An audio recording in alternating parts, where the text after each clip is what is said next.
এই সূর্যদেবকে পূজা করা হয় কখন জানেন? পৌরাণিক কাহিনী অনুসারে রাম, সীতা এবং লক্ষ্মণ যখন রাবণের সঙ্গে যুদ্ধ করে যখন ঘরে ফিরলেন, যুদ্ধ করতে সময় লেগেছিল 13 দিন, রাম রাবণের যুদ্ধ। আর যুদ্ধ করে যখন ঘরে ফিরছে তখন সময় লেগেছিল 21 দিন।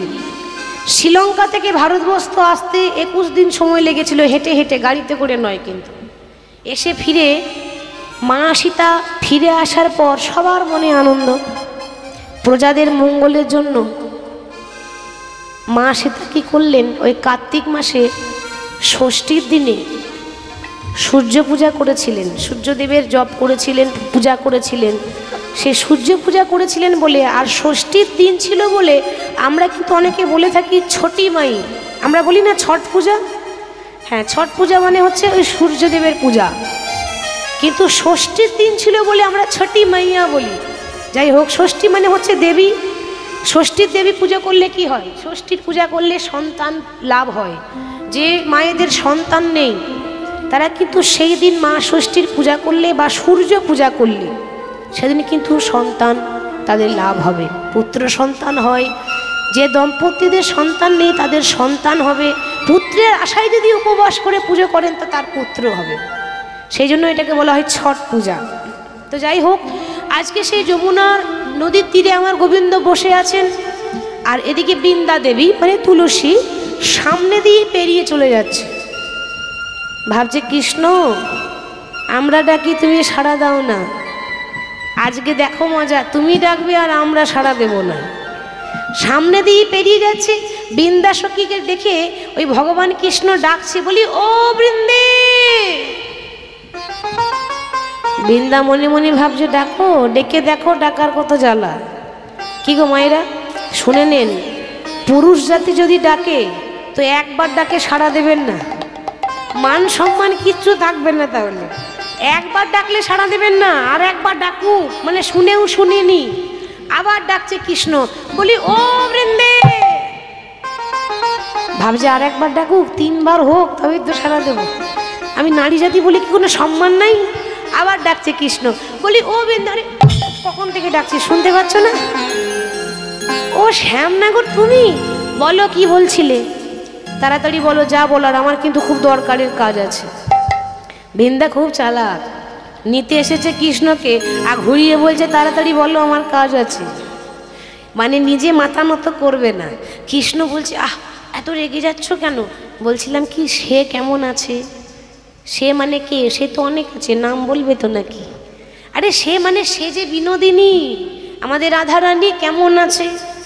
বলছে বধূ তোমাদের রাধারানী ভালো নাই। কেন? তোমার রাধারানী মনে মনে প্রতিজ্ঞা করেই নিয়েছে আজ থেকে কালো দেখবো না, কালো দেখা বড় জ্বালা। গোবিন্দ বলছে কালো যদি দেখবো না বলেছে, তা তোমার রাধারানীকে বলে দিও তার মাথার কেশগুলো যে কালো, সেগুলো কি করবে? কি গো মাথার কেশ কালো, তাহলে সেগুলো কি করবে?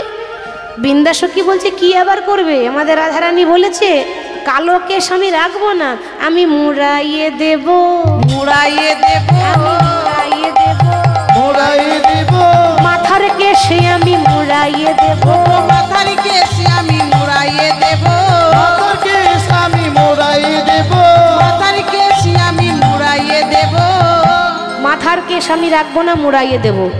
কৃষ্ণ তখন বলছে আচ্ছা তাই যদি হয়ে থাকে তাহলে তোমাদের রাধারানীর চোখের মণিগুলো যে কালো, সে বেলায় কি করবে?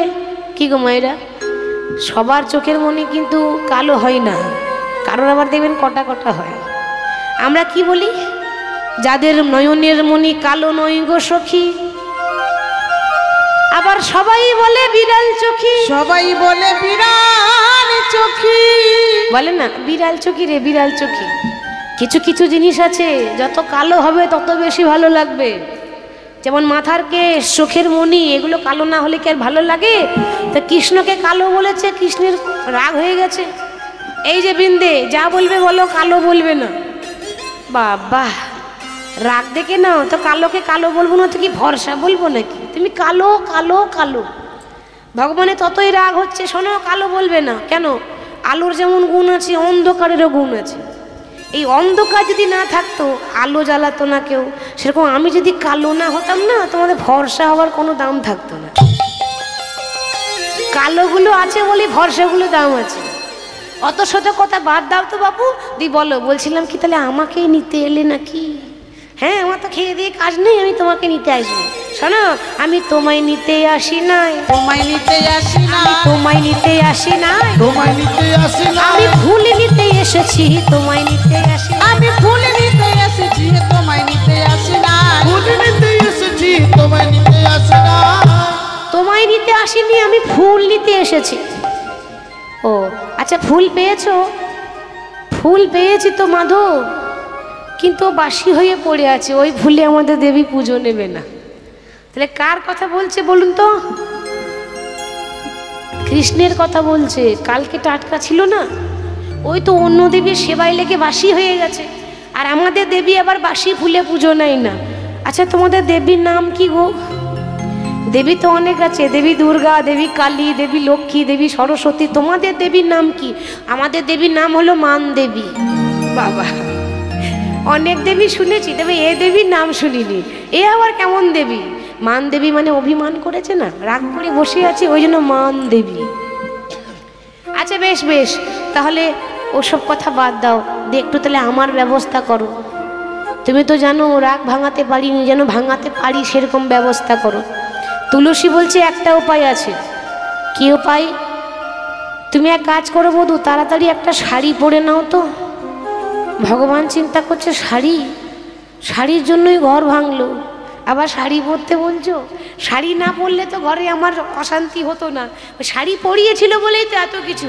বলছে ঠিক আছে, এক কাজ করো, শাড়িতে ঘর ভেঙেছে, শাড়ি পরেই ঘরে জোড়া লাগাবো। তাড়াতাড়ি শাড়ি পরো।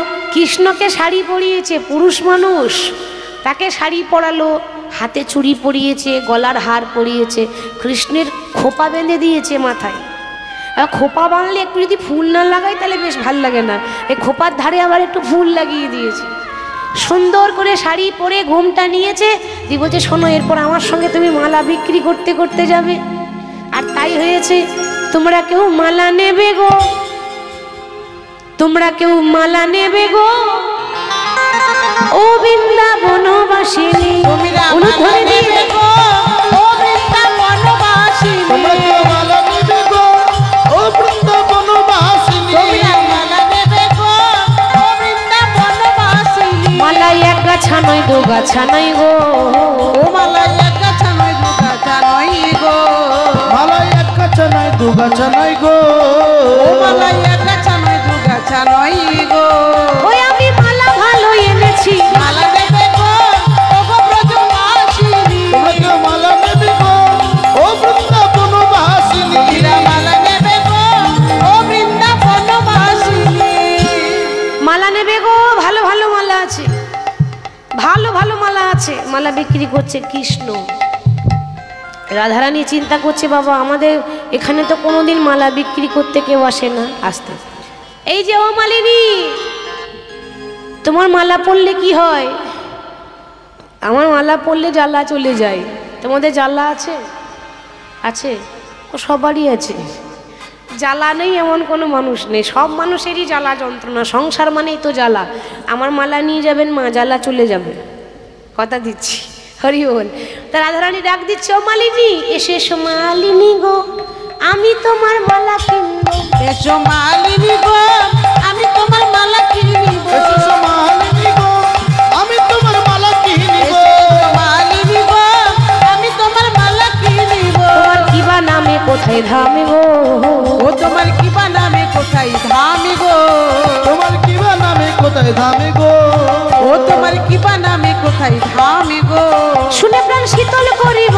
আহা মালিনী গো, আমি তোমার মালা কিনিব। এসো মালিনী গো, আমি তোমার মালা কিনিব। শোনো মালিনী গো, আমি তোমার মালা কিনিব। এসো এসো এসো, বসো বসো।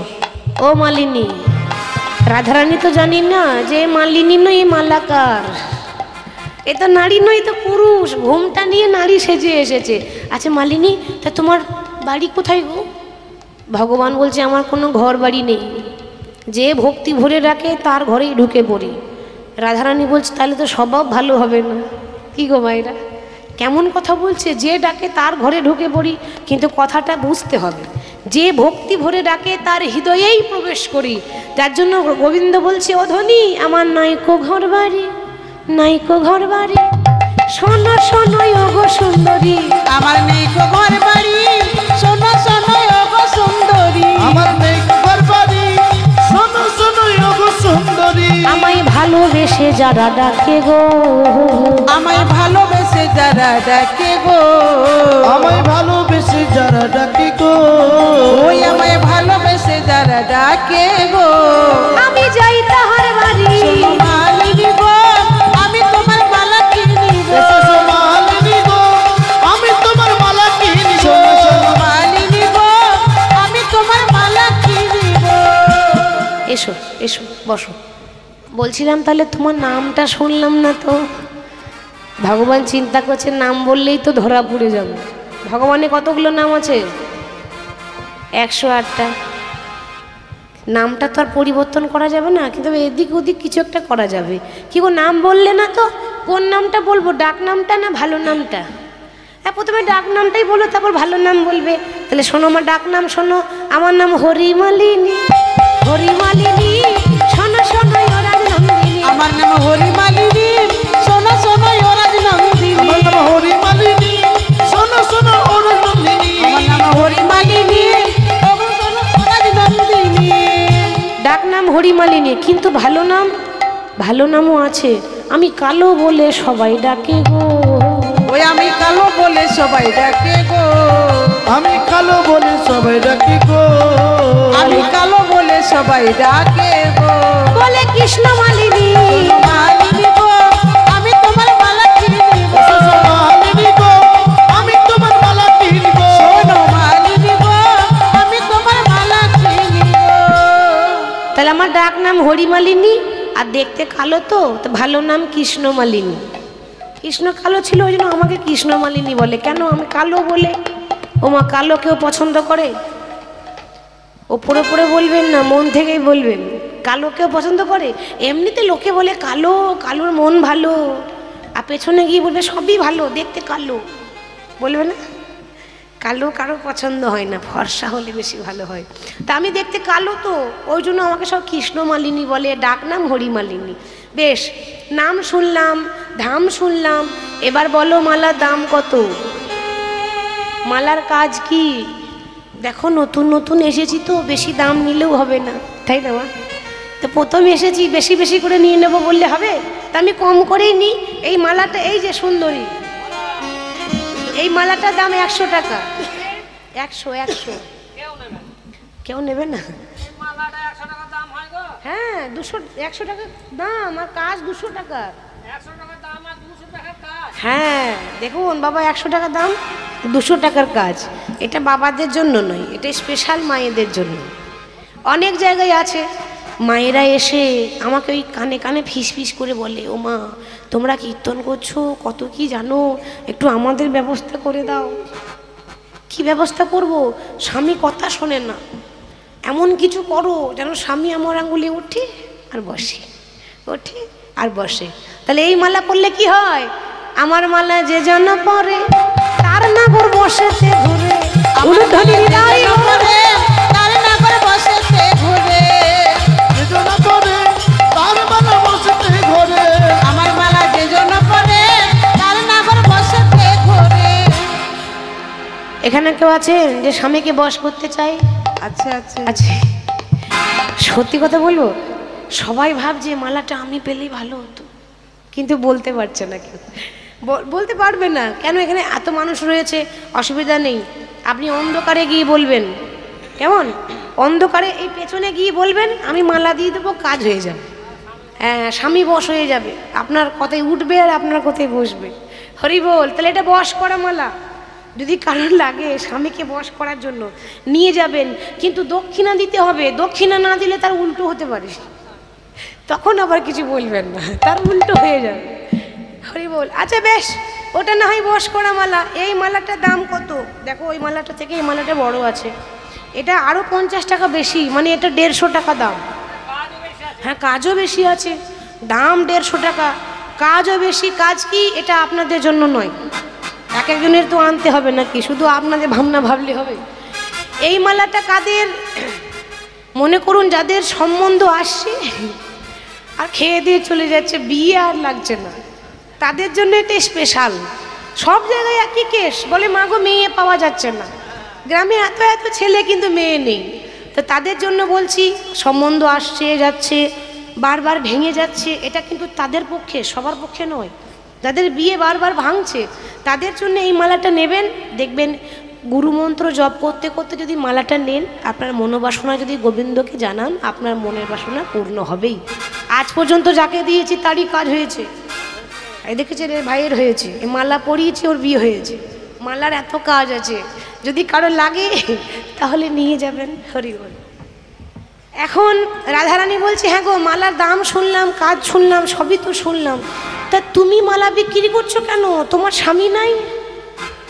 ভগবান মনে মনে ভাবছে, আমার আবার স্বামী কোথা থেকে হবে, আমি তো পুরুষ মানুষ। এই যে স্বামী নাই বলেই তো আমি এসেছি, স্বামী থাকলে কি আর আমি আসতাম? কি করব বলো, পেট তো চালাতে হবে কোনো রকম, তাই এই মালা গাঁথি, যতটুকু টাকা পয়সা অর্জন হয় তাতে আমার সংসার চলে যায়। রাধারানী দেখছে তাহলে ওর যা দশা আমারও তাই দশা। কি গো, ওরও স্বামী নাই আর আমারও তো আমার জগৎ স্বামী, আমার কৃষ্ণ নাই, ছেড়ে গেছে, তাহলে ওর সঙ্গে সই পাতিয়ে নিলে কেমন হয়? কি গো মায়েরা, দুঃখটা যখন এক হয়ে যায় তখন সই হয়ে যায় না? তা বলছে, শোনো, তোমার দশায় আমার দশা একই যে হইল, তোমার দশায় আমার দশা একই হইল, তোমার দশায় আমার দশা একই হয়ে গেল, তোমাতে আমাতে সই পাতাইতে হলো, তোমাতে আমাতে সই পাতাইতে হলো। বলি এসো এসো সই পাতাবো, ওগো এসো এসো সই পাতাবো, এসো এসো সই পাতাবো, তোমার আমার দশা একই হলো, এসো এসো সই পাতাবো, তোমার আমার দশা একই হলো, এসো এসো সই পাতাবো, তোমাতে আমাতে সই পাতাইতে হলো, ওগো তোমাতে আমাতে সই পাতাইতে হলো। তাহলে বলছিলাম সই, তোমারও স্বামী নয় আমারও স্বামী নয়, আমার সই হবে? কৃষ্ণ বলছে এই সুযোগ দেখো, সই বললে তো হবে না, আজকে সই বলবে আর দুদিন পর জল সই করে দেবে, ওরকম সইয়ের আমার দরকার নেই। সই যদি বলো, আমি যেমনই হই, জানে তো একটু পরেই তো পুরুষ হয়ে যাব, আমি যেমনই হই না কেন, ওই যেমনই হই না কেন, সই যখন বলেছো সারা জীবনের জন্য বলতে হবে। রাধারানী অত সাত পাঁচ বুঝলো না, কথা দিয়ে দিল, আজ থেকে তুমি আমার সই সই সই। আচ্ছা সই যখন বলেছি, মুখটা দেখাবে না? কি গো, কৃষ্ণ দেখছি মুখ দেখালেই তো ধরা পড়ে যাব। এর আগে তো দূর দূর করে তাড়িয়েছে, আবার যদি তাড়িয়ে দেয়, বলছে না না মুখ দেখানো যাবে না। কেন? আমি যার, আমি তার কাছেই মুখ দেখাই, সবার কাছে মুখ দেখাই না। রাধারানী ভাবছে নারী হয়ে নারীর কাছে ঘুমটা তুলছে না, তার মানে ঘুমটার আড়ালে গন্ডগোল আছে। রাধারানী হচ্ছে সেরকমই নারী, নারীর মতো নারী হতে হবে, আর নারী হলে তো হবে না। মায়েরা শুনুন, নারী যদি প্রকৃত নারী হয়, কোনো নারী যদি প্রকৃত নারী হয়, স্বামীকে ওপরে উঠিয়ে দেয়, ওপরে মানে ওই ওপরে নয়, স্বামীর উন্নতি করিয়ে দেয়। আর নারী যদি আনাড়ি হয় তাহলে স্বামীর উন্নতি হবে না, অবনতি হবে। ওই জন্য বললো সংসার সুখের হয়, জোরে বলুন, আমরা হেরে যাব তো। হ্যাঁ, বাবারা যতই রোজগার করুক, সংসার সুখের হয় রমণীর গুণে, মায়েদের গুণ থাকতে হয়। এই দুদিন আগেকারই কথা, বেশি দিন হয়নি, দুদিন আগে একটা গ্রামে পুরুলিয়ায় গিয়েছিলাম, সেখানেও এরকম মায়ের মন্দিরে গান হচ্ছে। এখন তো মায়ের পূজা উপলক্ষে গান চলছে প্রত্যেক দিন, তো এখন মায়ের মন্দিরে গান হচ্ছে, সেখানে ব্যক্তিগত গান, দাদা ভাই একাই করাচ্ছে মন্দিরে গান। তা আমাকে বলছে দিদি ওই কালী মন্দিরে গান হচ্ছে, মা কালীর সম্বন্ধে দু একটা কথা বললে ভালো হয়। আমি এখন বলছি, একটা গল্প ধরেছি। এখন গল্প বলতে বলতে আমি এখন বললাম যে মা কালী স্বামীর বুকে পা দিয়ে দাঁড়িয়ে থাকে। কি গো, আমি ভুল বলেছি কি? যেটা দেখেছে সবাই সেটাই বলেছি, যে মা কালী স্বামীর বুকে পা দিয়ে দাঁড়িয়ে থাকে। কীর্তনও শেষ হয়ে গেল, সবাই আস্তে আস্তে বাড়ি চলে গেল, এক মা কিন্তু ঘর যাচ্ছে না, বসেই আছে। আমি বললাম মা আপনি বাড়ি যাবেন না? তোমার সঙ্গে আমার কথা আছে। কি কথা? তুমি যে বললে মা কালী স্বামীর বুকে পা দিয়ে দাঁড়িয়েছিল, আচ্ছা সত্যি দাঁড়ানো যায়? আমি বললাম কেন বলুন তো? আর বললো না, আমার স্বামী না বড্ড মাতাল, প্রতিদিন মদ খেয়ে এসে মারধর করে, আমারও মাঝে মাঝে মনে হয় পা দিয়ে দাঁড়িয়ে যায়, তবে কোনোদিন সাহস হয় না। আজ তোমার কীর্তন শুনে সাহস হয়েছে, আজকে রাত্রেবেলায় গিয়ে স্বামীর বুকে পা দিয়ে দাঁড়াবো। আচ্ছা মায়েরে বলুন আমার কি দোষ? আমি কি করে জানবো কার ঘরে কি চলছে, তাই না? কার ঘরে যে ঝগড়া চলছে সেটা তো আমার জানা নেই। আমি বললাম মা গো, মানে সেই মা একটু মোটা সোটা ছিল, আমি বললাম পা দেওয়ার আগে ডাক্তারকে চেক আপ করিয়ে নেবেন, যদি বাবার হার্টের অবস্থা খারাপ থাকে আপনি একটা পা দিলেই বলো হরি হরি বল, নিতাই গৌর হরি বল। তো মায়ের সঙ্গে তুলনা করা যায়? মা তো লীলা করেছে, মাকে থামানো যাচ্ছিল না, এত মায়ের ক্রোধ, অসুর বধ করছিল।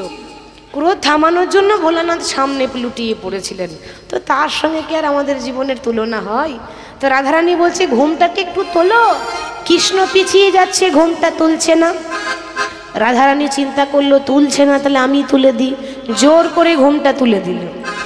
আর জোর করে তুলেছে। ওমা, যতই পুরুষ জাতি যতই নারী সাজুক, কিন্তু কিছু তো চিহ্ন গোবিন্দের মধ্যে বিশেষ আছে, তার বাঁকা নয়ন, সর্বঙ্গ গেছে ঢাকা, কিন্তু যাই নাই দুটি নয়ন বাঁকা, যাই নাই দুটি নয়ন বাঁকা, আজ চেনা নয়নে দেখে ধনী চিনিতে পারিল,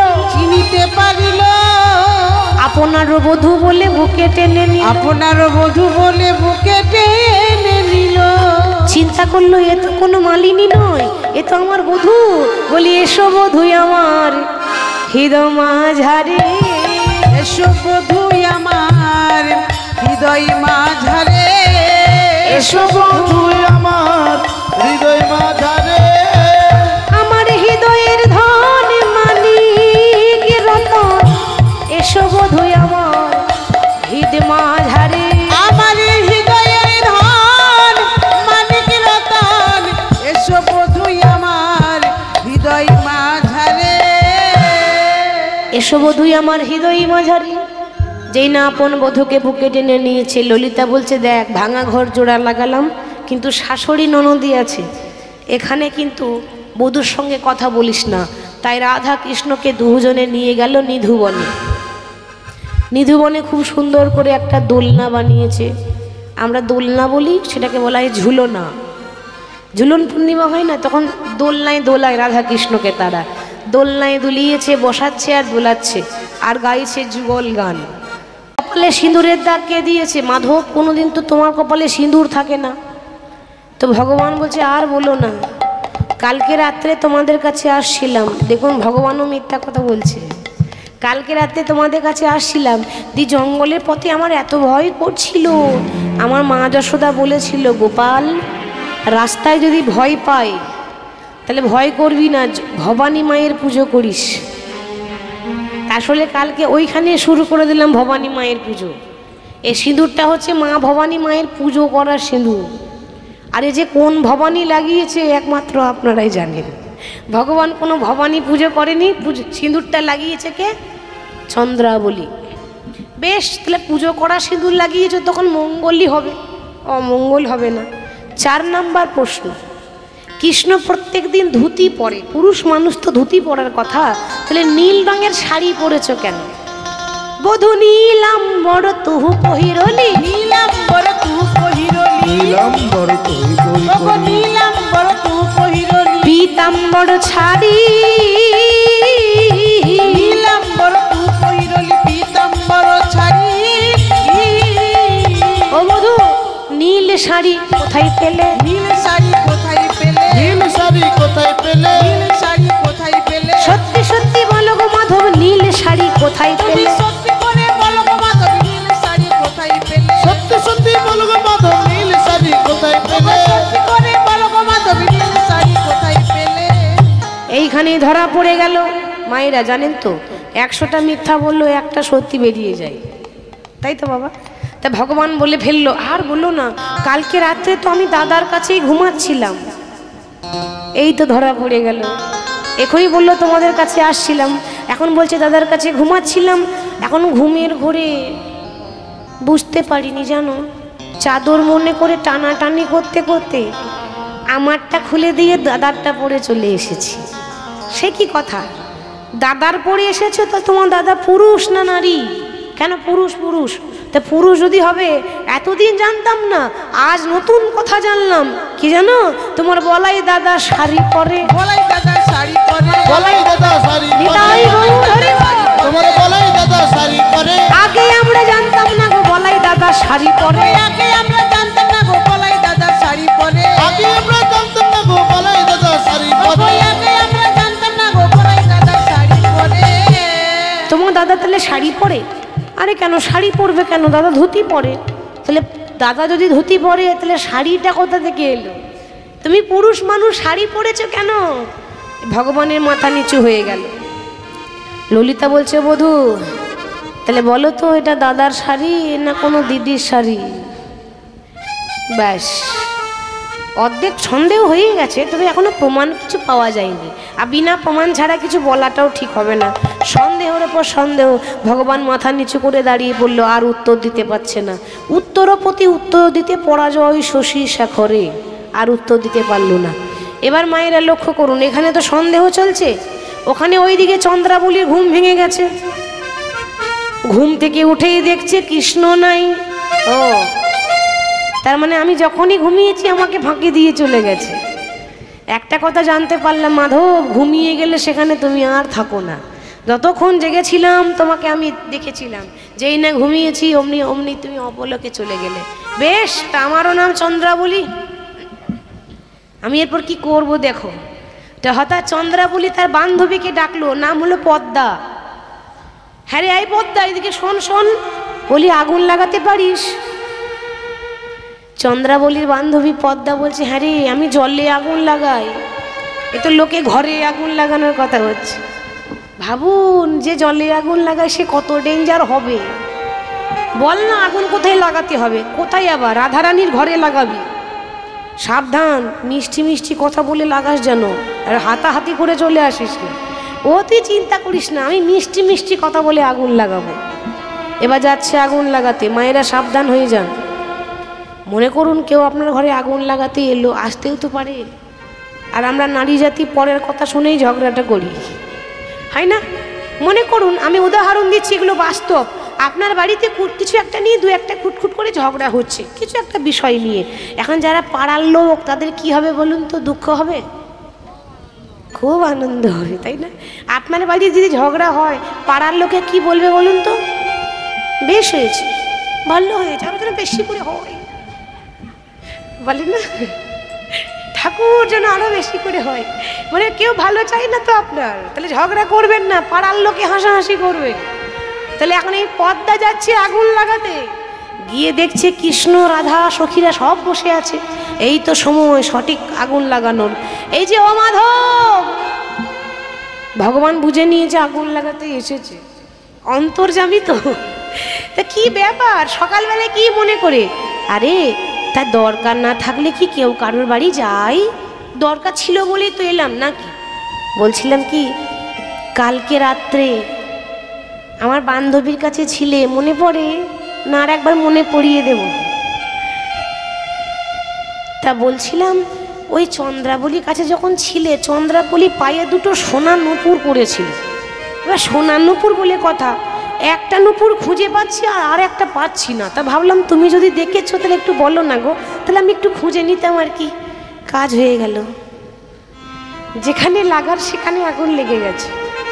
কারোর ঘরে লাগলো না, কারোর মনে লাগলো না, আগুন লাগলো শুধু রাধারানীর অন্তরে। কেন? রাধারানী এতদিন ভাবতো কৃষ্ণ মাধব আমার একা।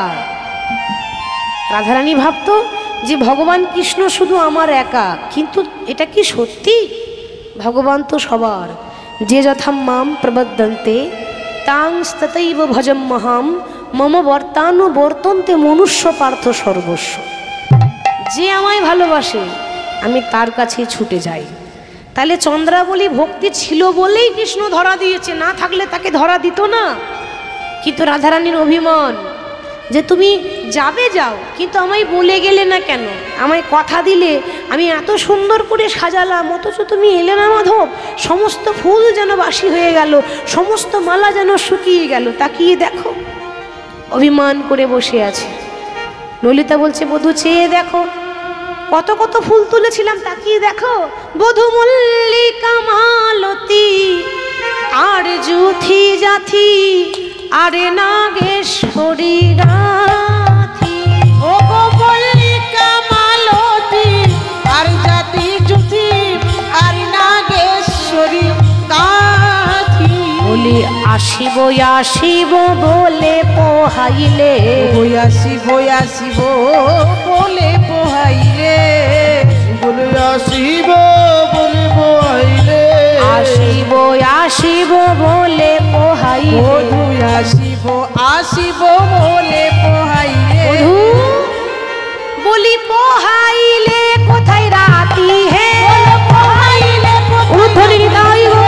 পোহাইলে কোথায় রাতে গে, পোহাইলে কোথায় রাতি হে, পোহাইলে কোথায় রাতি। বধূ তুমি আসবো বলে এলে না, আসবো বলে এলে না, তুমি আসবো এলে না, আসবো বলে এলে না। বলি সারা রাত্রি কোথায় ছিলে, আসবো বলে এলে না। সারা রাতি কোথায় ছিলে, আসবো বলে এলে না।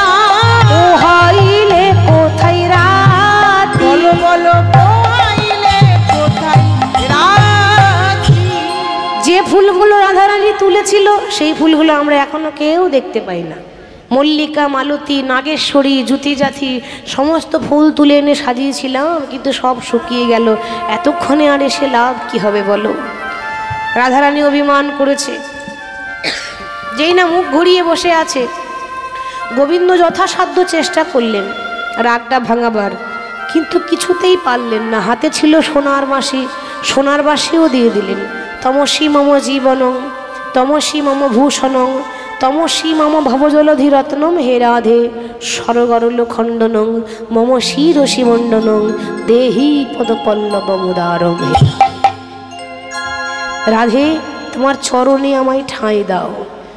ভাবুন, যে চরণে গোটা জগৎবাসী পাগল হয়ে থাকে, যে চরণ তলে পড়ে থাকি আমরা, সেই ভগবান রাধারানীর চরণে ধরছে।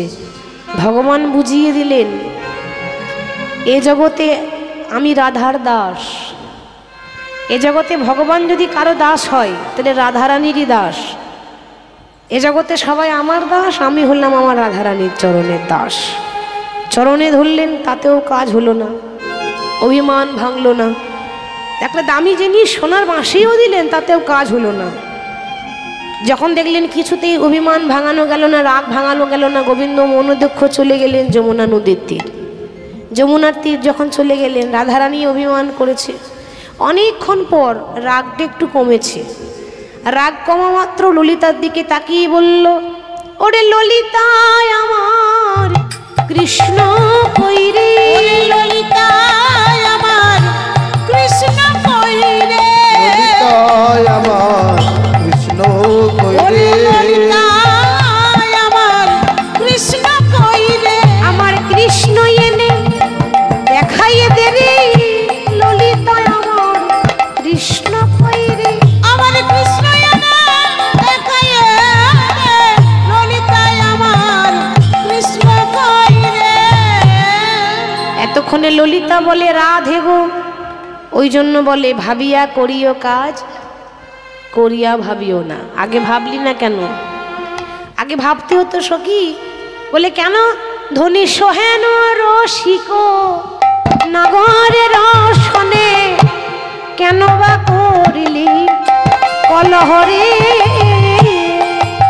সখিরে সহেন রসিক নাগরের সনে কেন বা করিলি কলহরে, কেন বা করিলি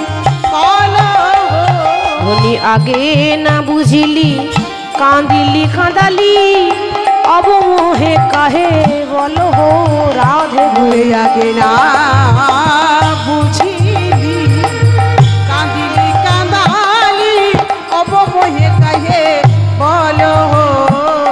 আগে না বুঝিলি কাঁদিলি কাঁদালি অবমোহে কাহে বলো হো রাধে গো। অবমোহে কাঁদিলি কাঁদালি অবমোহে কাহে বলো। বলি কাঁদিলে কৃষ্ণ কোথায় বল বল কাঁদিলে কৃষ্ণ কোথায় পাবি। কাঁদিলে কৃষ্ণ কোথায় পাবি। অভিমানে রতন হারায়ে দিলি ধনি কাঁদিলে কৃষ্ণ কোথায়। অভিমানে মাধব হারায়ে দিলি কাঁদিলে কৃষ্ণ কোথায় পাবি।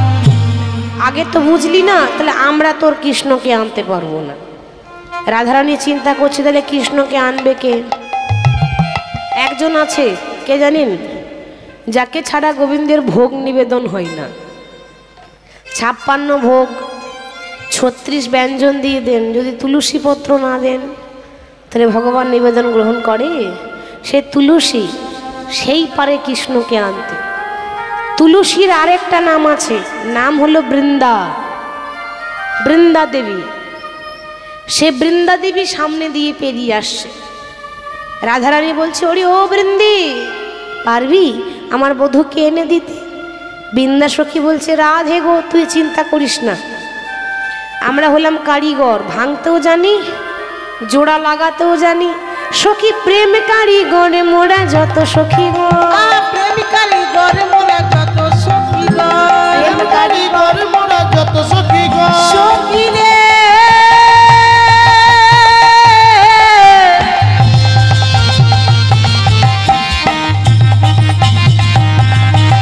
সখী রে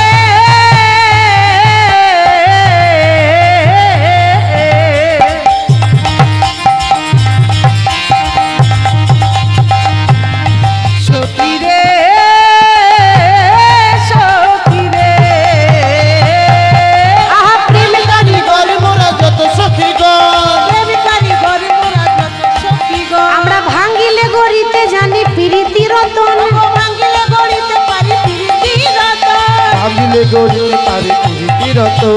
ভাঙিলে গড়িতে পারি প্রীতি রতন। আমরা প্রেমের কারিগর, আমরা প্রেমের কারিগর। আমরা প্রেমের কারিগর। প্রেমের কারিগর। ভাঙ্গি গড়ি নিরন্তর প্রেমের কারিগর। আমরা ভাঙি গড়ি নিরন্তর প্রেমের কারিগর। ভাঙি গড়ি নিরন্তর প্রেমের কারিগর। ভাঙিলে গড়িতে পারি প্রীতি রতন। ভাঙ্গিলে গড়িতে গড়িতে পারি প্রীতি রত। আমরা ভাঙিলে গড়িতে পারি প্রীতি রতন। তোর কৃষ্ণ যেখানে যাক আমি এনে দেবো। এই প্রভাতকালে যাবে কোথায়? সকালবেলায় যতই ঘুরি ওর একলাটাই তো আমাদের হাতে আছে নাকি? হ্যাঁ, যাক না কেন কোথায় যাবে? শোন, নারী জাতি যদি ধৈর্য ধরে, আবার যদি পুরুষ জাতিকে ঘুরে এসে পায়ে ধরতে না হয়, আমারও নাম বৃন্দা নয়। কি গো মায়েরা, এখানে কি বলছে? ঘরে ঝগড়াঝাটি হয় আপনাদের? হয়? ও সব ঘরেই হয়, কিছু করার নেই। তা শুনে নেন, আমি একটা কৌশল শিখিয়ে দিচ্ছি, আপনারাও নারী, আমি নারী জাতি হয়ে শিখিয়ে দিয়ে যাই। বাড়িতে যখন ঝগড়া হবে না, একদিন, দুদিন, 3 দিন, 4 দিন পেরিয়ে যাবে, কথা বলবেন না। কেন? যদি কথা না বলেন তাহলে ভালো লাভ আছে। 4 দিন হয়ে গেল কথা যদি না বলেন না, দেখবেন 4 দিন পর হয় একটা ভালো বেনারসি শাড়ি আসবে, আর নাহলে ভালো একটা গলার হার আসবে। তাহলে লাভ আছে না? 4 দিন মুখ ঘুরিয়ে বসে থাকলেই দেখবেন একটা গলার হার নাহলে একটা শাড়ি পাবেন। হরি বল। বাবারা দেখবে যখন বাবা কথা বলছে না, তখন তো একটা শাড়ি দিতেই হবে, আর দিলেই আমাদের মন গলে যায়। নারী জাতির মনটা এমনই হয়। তাহলে এত চেষ্টা করে তো রাধারানী কি পারলই না, অপেক্ষা করে বসে আছে। বৃন্দা সখী রাধারানীর আদেশে কৃষ্ণকে খুঁজতে যাচ্ছে। কৃষ্ণকে খুঁজতে যাচ্ছে কেমন ভাবে?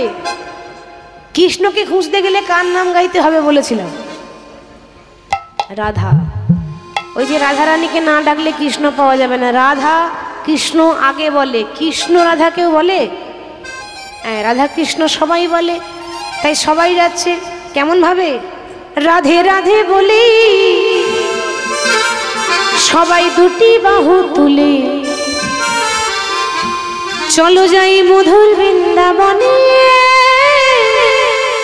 চলো যাই মধুর বৃন্দাবনে। একবারে রাধে রাধে বলে দুটি বাহু তুলে, চলো যাই মধুর বৃন্দাবনে, চলো যাই মধুর বৃন্দাবনে। রাধে রাধে বলি দুটি বাহু তুলে, চলো যাই মধুর বৃন্দাবনে, চলো যাই মধুর বৃন্দাবনে।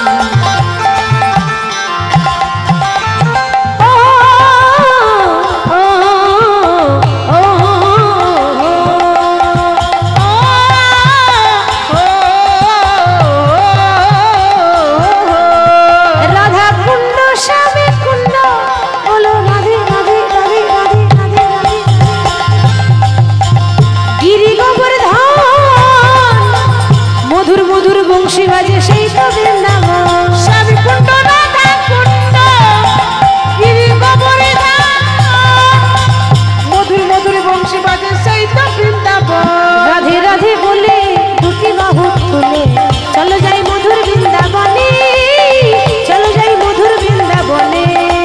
রাধে রাধে বলি দুটি বাহু তুলে, চলো যাই মধুর বৃন্দাবনে, চলো যাই মধুর বৃন্দাবনে। একবারে রাধে রাধে বলে দুটি বাহু তুলে, চলো যাই মধুর বৃন্দাবনে, চলো যাই মধুর বৃন্দাবনে।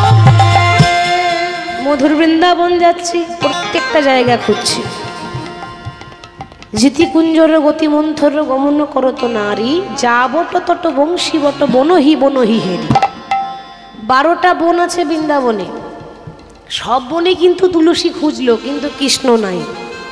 দেখছে কি সবাই আছে কিন্তু কৃষ্ণ নাই, তাহলে কোথায় পাবো কৃষ্ণকে? এক জায়গায় কৃষ্ণ আছে, সেটা হলো যমুনা নদীর তীর। সে যমুনা নদীর তীরে আজ কৃষ্ণ বসে আছে। এই যে যমুনা নদী, এই যে যমুনা বলি, এই যমুনা কার মেয়ে ছিল বলুন তো? সূর্যদেবের যমজ 2 সন্তান, যম আর যমুনা।